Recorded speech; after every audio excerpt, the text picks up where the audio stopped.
Bueno, estamos nuevamente en una pequeña charla que sirve de alguna manera como para difundir lo que se vertió en las jornadas de actualización de trigo de este año, ¿no es cierto? Un poco es la síntesis de lo que se dijo en ese momento sobre la parte sanitaria y el manejo de enfermedades, abordando principalmente lo que ocurrió la campaña pasada con el problema sanitario que hubo, y un poco la visión que debemos tener como para inicio de la campaña de este año, ¿no es cierto?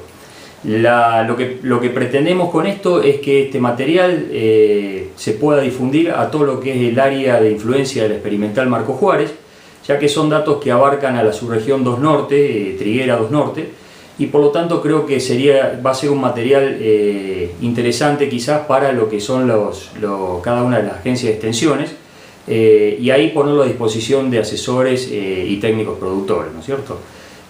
La propuesta va a ser, ya dije, una síntesis de lo que se dijo en la jornada, principalmente haciendo una caracterización de lo que fue el año pasado, la campaña, el comportamiento sanitario que se observó en muchos cultivares, todo lo que tiene que ver con la parte del manejo de las enfermedades y la parte de control químico, experiencias hechas acá en el experimental Marcos Juárez.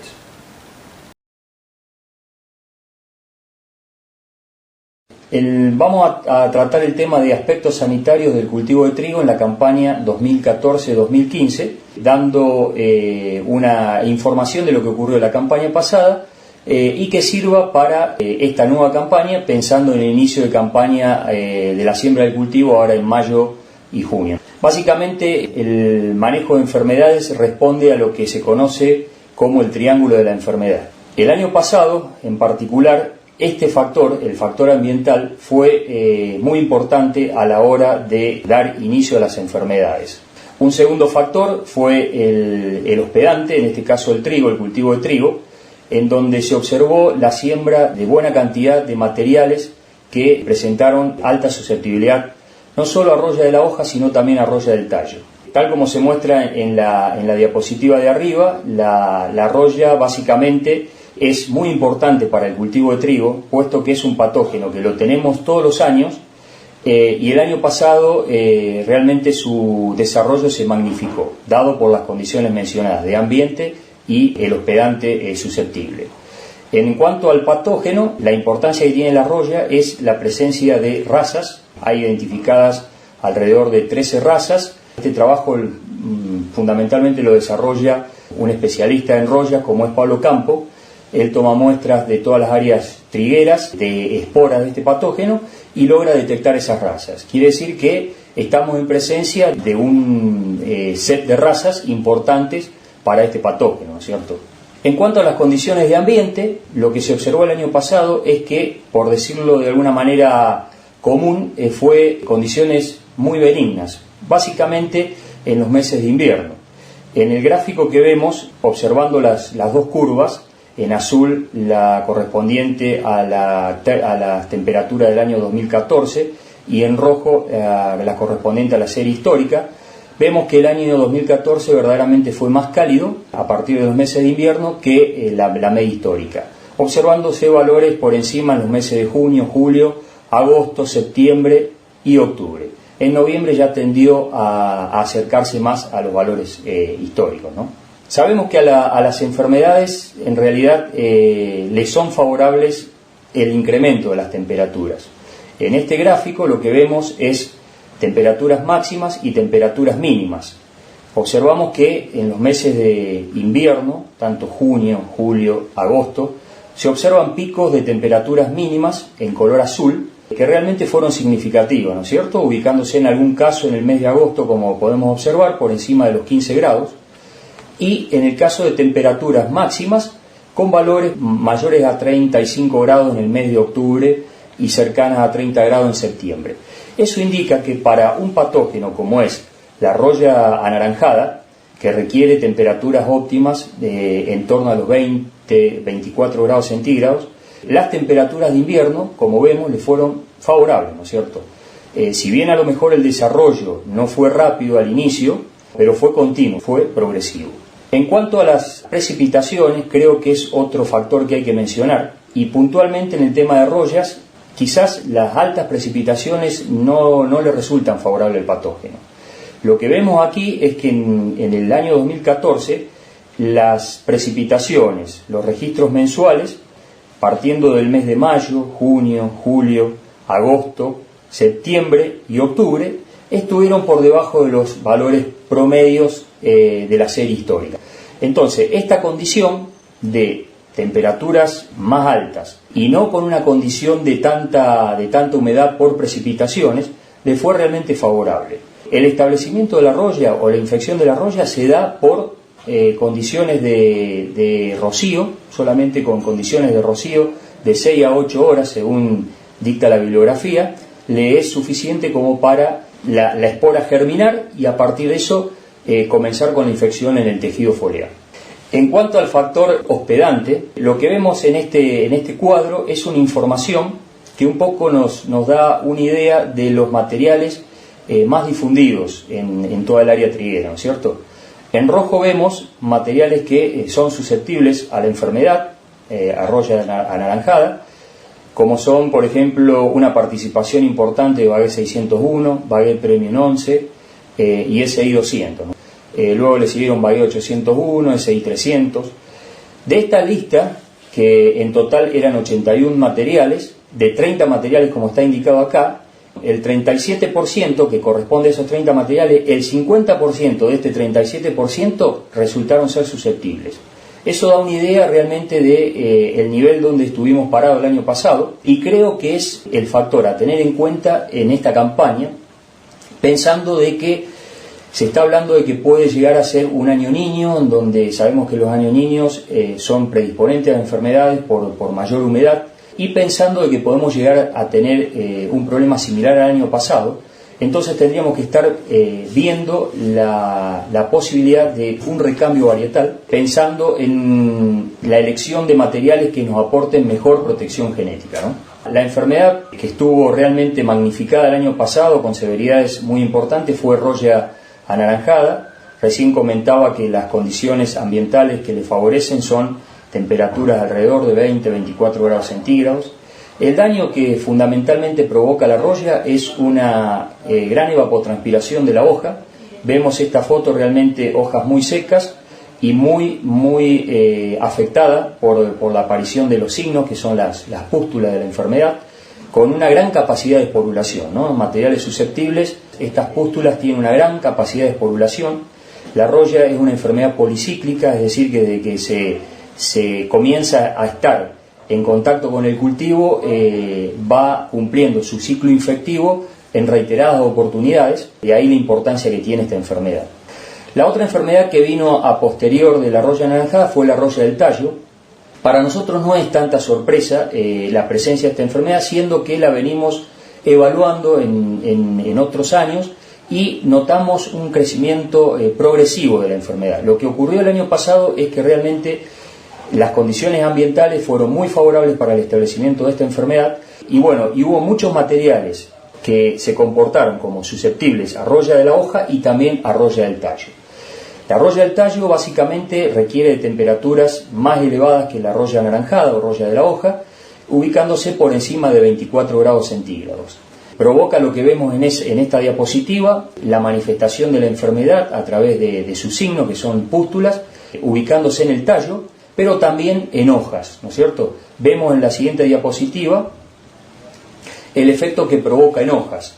Realmente son pústulas de tamaño mayor, de un color más oscuro. Es una enfermedad más agresiva que la roya anaranjada, puesto que la pústula traspasa el tejido en su espesor. Vamos a encontrar pústulas de la cara abaxial y la cara adaxial. Así que es una enfermedad a tener muy en cuenta. Y realmente la importancia de esta enfermedad radica en que produce una gran fragilidad de la caña cuando los ataques son muy intensos. Esta foto muestra lo que ocurrió el año pasado en Paraná, en la estación experimental de Paraná, en donde se encontró este material muy afectado por la enfermedad y provocó, con la ayuda del viento, el quebrado de las cañas. En cuanto a manchas foliares, el año pasado yo diría de que si bien estuvieron presentes, en este caso como ilustra la diapositiva mancha amarilla, pero estuvo, digamos, causando menor perjuicio que lo que fue las enfermedades causadas por roya, ¿no? No obstante, conviene identificarla y viene bien verla en esta diapositiva, en donde observamos cuál es su sintomatología más clásica, es decir, la formación de manchas con halos cloróticos marcados amarillo y en el centro coloración parda, de ahí que toma el nombre de mancha amarilla o mancha parda.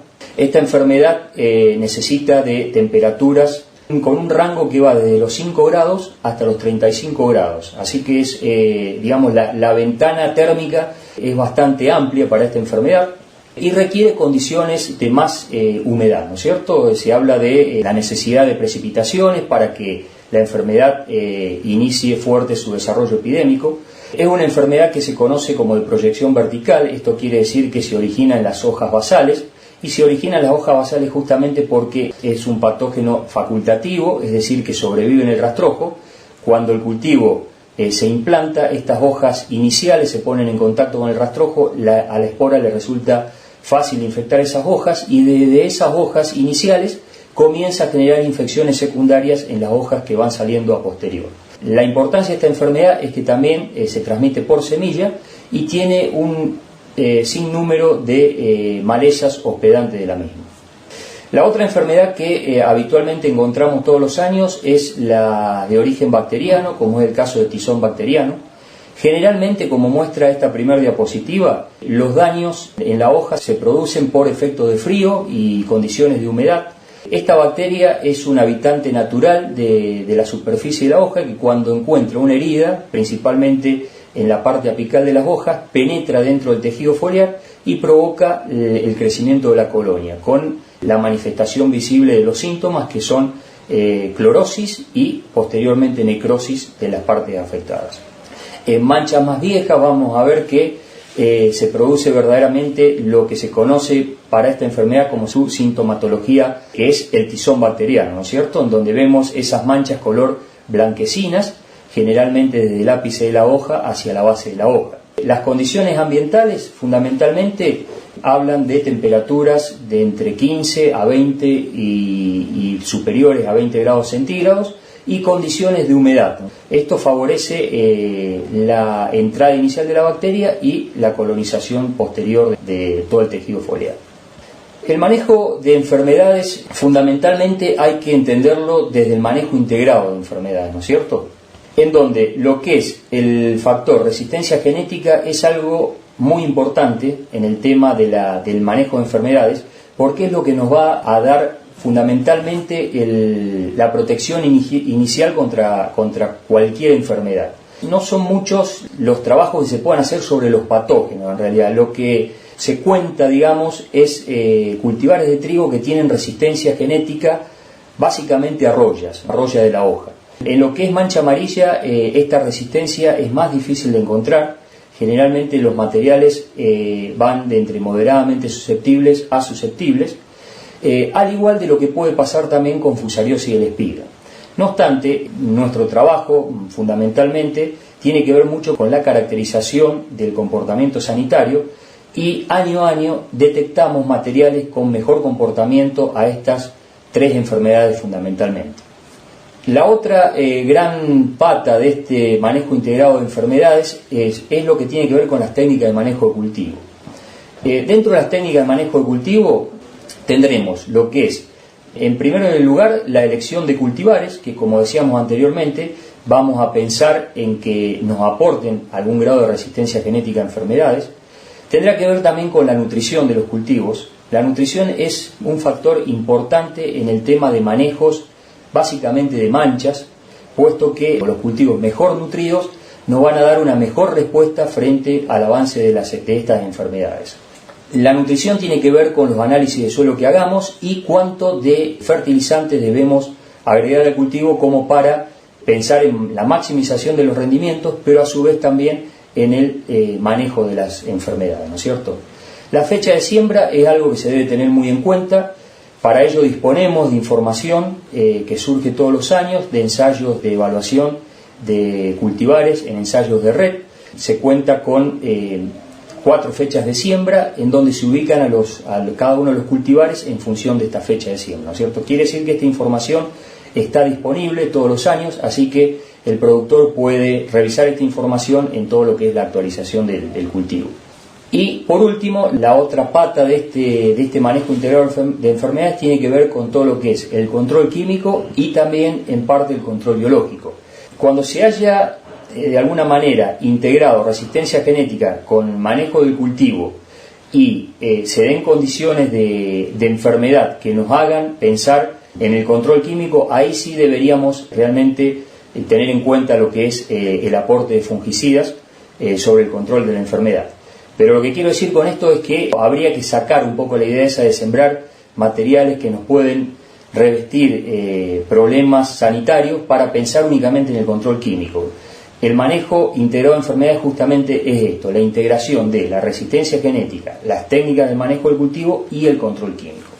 Entrando a lo que fue el comportamiento productivo y sanitario de cultivares en los ensayos de red de trigo del año pasado, observamos algunos mejores comportamientos en materiales comparados con otros.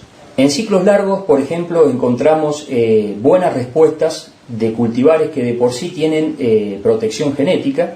En este cuadro sintetizo algunos de ellos, por ejemplo, el comportamiento de lapacho, comportamiento de ciprés, AK307, Klein flamenco, Klein gladiador, Klein yarará.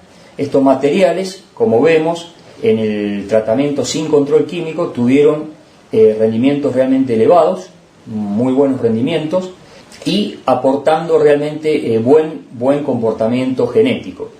En cuanto a severidad roya a la hoja, vemos en la columna de la derecha, del extremo derecho, los valores de severidad registrados y el tipo de reacción, ¿no es cierto? En el caso del apacho, por ejemplo, 40 ms, moderadamente susceptible, ciprés 20 ms, moderadamente susceptible, AK307, solo alguna presencia de pústulas y eso hace un tipo de reacción moderadamente resistente. También destacar, por ejemplo, el Klein gladiador, un 5% de severidad y siendo moderadamente resistente y moderadamente susceptible. En cuanto al control químico, vemos que las respuestas del fungicida no fueron tan altas, porque justamente lo que hace la protección genética es cubrirse la enfermedad y en este punto en particular el fungicida es como que no tiene a quién controlar, entonces la respuesta no es tan manifiesta. En la siguiente diapositiva lo que vemos es realmente materiales que se comportaron como susceptibles a la enfermedad. Vemos en la columna de la derecha, por ejemplo, Buck SI 110, 90% de severidad y siendo susceptible. Otro material como es Buck SI 015, un material nuevo, con un mejor comportamiento frente a la enfermedad, 30% de severidad, moderadamente susceptible. Y por último, materiales también muy susceptibles, como se vio en caso de Biovinta 3005, Alhambra, un material nuevo, Baguette 601, es un material que se difundió mucho el año pasado, pero realmente el nivel de severidad fue muy alto, Buck SI 200. Y acá, en este grupo de materiales, sí vemos una diferencia muy fuerte a favor de la aplicación de fungicida. Esa mayor respuesta se observó en Buck SI 110, con 16 quintales, casi 17 quintales, entre la parcela no aplicada y la parcela aplicada con fungicida. Buck SI 015 con 12 quintales, Cedro con 11 quintales, Floripan 200 con 10 quintales. Realmente acá se observa el efecto que tuvo el fungicida frente al control de la enfermedad, ¿no? En cuanto a materiales de ciclo corto, se puede observar lo mismo, materiales con buen aporte en protección genética, tal el caso de Buck SI 300, Klein Nutria, Fuste, Klein Tauro, Roble, Cambium, Proteo, Biovinta 1006 y AK 908. Fijémonos en la columna de la derecha, realmente los niveles de severidad fueron bajos, en torno a 10% de severidad, y siendo los materiales en general de tipos moderadamente susceptibles. La diferencia que hubo entre las parcelas tratadas y no tratadas fueron niveles bajos, a excepción del AK 908, por ejemplo, en donde hubo 9 quintales de diferencia entre lo tratado y lo no tratado. En el grupo de cultivares de ciclo corto se observó lo mismo que para el grupo de cultivares de ciclo largo, en materiales que se comportaron altamente susceptibles básicamente a roya, en donde realmente se observó muy buena respuesta de parte del fungicida, ¿no es cierto?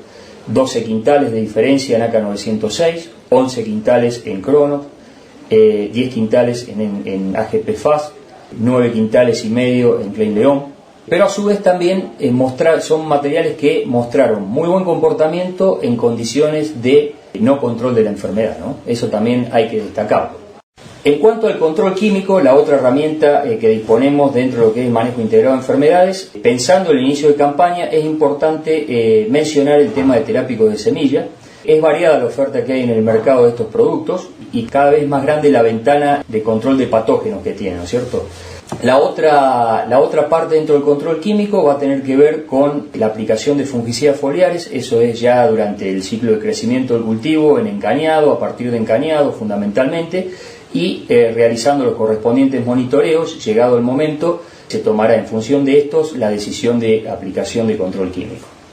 Decía que los curasemillas son mucho la cantidad de productos que hay en el mercado. Básicamente lo que se ve en este gráfico es una síntesis de estos productos. La presencia de estos productos no invalida la presencia de otros productos en el mercado, pero da una idea, digamos, de los productos con los que se cuenta, ¿no es cierto? Por ejemplo, disponemos de productos en base a difenoconazol y fluidoxonil para el control de lo que es carbones, fusarium y también mancha amarilla. Productos más viejos o mezcla de productos como es carboxin y tiram, con el control básicamente de carbones, carbendazim y tiram, también control de carbones y fusarium, triticonazole, control de carbón y fusarium, y productos de más nueva generación en donde ya se mezclan lo que es estrovirulinas, triazoles, con el agregado también de insecticidas. Los insecticidas están indicados en letra roja. Por ejemplo, el caso de caudillo, el caso de chúcaro y el caso de Vibrance Integral, ¿no es cierto? Estos productos, por lo general, controlan todo el espectro de patógenos, desde carbones, fusarium y mancha amarilla. En algunos de ellos también es recomendado para el control de enfermedades en cebada y con el agregado del control de insectos, fundamentalmente lo que es gusano blanco y pulgones. En cuanto al control químico de enfermedades foliares, lo que se muestra aquí es un ensayo que se realizó el año pasado en la experimental Marco Juárez, en donde básicamente lo que se intentó evaluar fue el momento oportuno del control químico. Se sembró un cultivar susceptible a roya y se aplicó en todo el ciclo del cultivo, desde cuando se pudo comenzar con la primera aplicación, el producto mezcla en base a picosilstrobin y ciproconazole. En un momento puntual se aplicó otro producto que es fluxapiroxat, epoxiconazole y piraclostrobin, y también tebuconazole. El ensayo consistió de estos momentos de aplicación, en donde se hizo una primera aplicación en hoja bandera visible, es decir, en SADOC 3.9. Ahí se aplicó Stinger en 400 centímetros cúbicos. En espiga embuchada se hizo la segunda aplicación. Un tercer momento de aplicación o de evaluación fue en espigazón 5.1. Un cuarto momento de aplicación en antesis 6.5. Un quinto momento de aplicación en grano acuoso, llenado de grano 7.3. Un sexto momento de evaluación fue en grano, prácticamente inicio de grano pastoso, 7.9. Y un séptimo momento de aplicación en 8.1, es decir, grano pastoso. Y se dejó el testigo sin aplicación. Lo que se observó en cuanto al comportamiento de control de la enfermedad es que en el momento de espigazón, es decir, en 5.1, se observaron los mejores comportamientos de los productos, ¿no? Más allá del producto aplicado. Tuvimos un muy buen comportamiento con orquesta y también con Stinger, ¿no es cierto? Asimismo, se observó buen comportamiento también disminuyendo la severidad de la enfermedad en antesis y algo también en espiga embuchada, que es en SADOC 4.5. A medida que nos fuimos retrasando con las aplicaciones, es decir, hacia fin de llenado de grano, la dificultad de los productos para controlar la enfermedad quedó manifestada. La aplicación temprana, es decir, en SADOC 3.9, que pensábamos que podía haber dado mejor resultado, realmente vimos de que hubo una buena presencia de la enfermedad al final, y esto básicamente se dio por una reinfección. Fue una aplicación temprana, las condiciones ambientales siguieron favoreciendo a la enfermedad, la caducidad del producto se acortó de alguna manera y el cultivo se reinfectó con la enfermedad. Por eso es que los niveles de incidencia y severidad se ubican muy similares a las últimas aplicaciones que se hicieron. En cuanto al rendimiento, observamos, en asociación con lo que se observó en el control de la enfermedad, que se obtuvieron los mejores rendimientos con las aplicaciones hechas en espigazón y en espiga embuchada. Las letras distintas indican estas diferencias significativas. Las 3 columnas en rojo indican los momentos de aplicación en espigazón y la barra en naranja indica la aplicación hecha en espiga embuchada. Y nos fijamos ahí que no hubo diferencias significativas entre estos tratamientos. A medida que nos fuimos alejando de esta fecha, es decir, el caso de antesis y en llenado de grano, digamos, la afección sobre el rendimiento fue más notorio, más marcado, por efecto de la enfermedad. Vuelvo a repetir el caso de la aplicación temprana en 3.9, notamos de que se diferenció estadísticamente con respecto a la aplicación hecha en espigazón. Es decir, que no nos dio una buena respuesta, digamos, esa aplicación temprana. Muchas dudas surgieron el año pasado porque las condiciones eran muy favorables a la roya y hubo muchas consultas de si aplicar o no temprano. Un poco en esta experiencia podemos ver de que adelantarnos con la aplicación no nos dio un buen resultado en cuanto a mejor rendimiento. Los rendimientos alcanzados en diferencia con respecto al testigo fueron básicamente en el momento de espigazón de alrededor de 15 a 17 quintales, y a medida que nos fuimos retrasando, es decir, hacia llenado de granos, por ejemplo, ya se ve una marcada diferencia justamente en esta diferencia en rendimiento comparada con el testigo. La variable que afectó la presencia de roya fue fundamentalmente el peso hectolítrico. Nuevamente vemos que los mejores resultados en peso hectolítrico se obtuvieron con las aplicaciones en espigazón y en espiga embuchada. También se observó buen efecto de peso hectolítrico en aplicaciones en antesis, es decir, 6.5, y los pesos hectolítricos se vieron muy afectados con aplicaciones más tardías, es decir, en llenado de granos. También hicimos experiencia básicamente partiendo del objetivo de la aplicación de un único producto sobre un material que se sabe susceptible a mancha amarilla, como es el caso de Acaciprés, lo cual se muestra en esta diapositiva. Si bien no hubo diferencias significativas entre los tratamientos, es decir, los momentos en que se aplicó el fungicida, en valores absolutos se observaron algunas diferencias con respecto al testigo. Por ejemplo, la aplicación en antesis, 6.5, rindió por encima del testigo en 9 quintales. La aplicación en 7.5, es decir, en llenado de granos, 4 quintales y medio.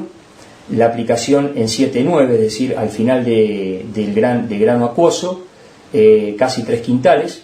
Y la aplicación temprana, las aplicaciones tempranas, realmente no tuvieron buena respuesta sobre el rendimiento. Estuvieron por debajo de 1 quintal. Como consideraciones finales, es muy importante para el inicio de campaña, lo que decía anteriormente, hacer una correcta elección de los cultivares, pensando en una diversificación productiva, ¿no? Esto lo tendremos en cuenta no solo atendiendo el aspecto rendimiento, sino lo que tiene que ver con los otros dos aspectos que son la sanidad y la calidad. Un punto claro es que baja tecnología aplicada al cultivo no asegurará mejores resultados económicos. Mencionaba anteriormente que el efecto de la fertilización y la buena nutrición de los cultivos ayuda al manejo de enfermedades y también, por supuesto, a la obtención o maximización del rendimiento.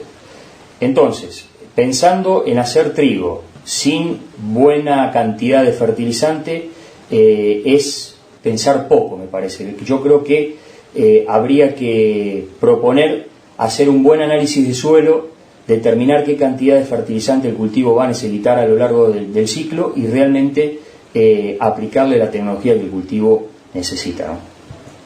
El otro punto es plantear el manejo de enfermedades desde una visión integrada desde el inicio de campaña. Los dos puntos anteriores indican eso, es decir, que el manejo de enfermedades lo podemos estar iniciando desde el mismo momento de la siembra, con la elección correcta de los cultivares, con una correcta fecha de siembra de los materiales, con un manejo del cultivo y fundamentalmente con un seguimiento durante el ciclo del cultivo en cuanto a monitoreo de enfermedades, en cuanto al manejo de las condiciones ambientales, al manejo de pronósticos, que nos va a dar una idea de cómo va a ir evolucionando tal o cual enfermedad. Manejar enfermedades implicará reconocerlas y entender su epidemiología asociándola a la condición ambiental. Es decir, que si pensamos u observamos la presencia, por ejemplo, de roya en el cultivo, sabemos que su dinámica es mucho mayor que lo que puede ser una presencia de manchas, por ejemplo. Entonces, es necesario conocer el desarrollo epidémico de la roya y que va de la mano con la condición ambiental. Llegado el momento de la presencia fuerte de la roya, o que vemos que el año se predispone a un ataque de esta enfermedad o de cualquier otra, tendremos que evaluar la necesidad de los controles químicos y el monitoreo justamente servirá para definir el momento más oportuno de esta intervención.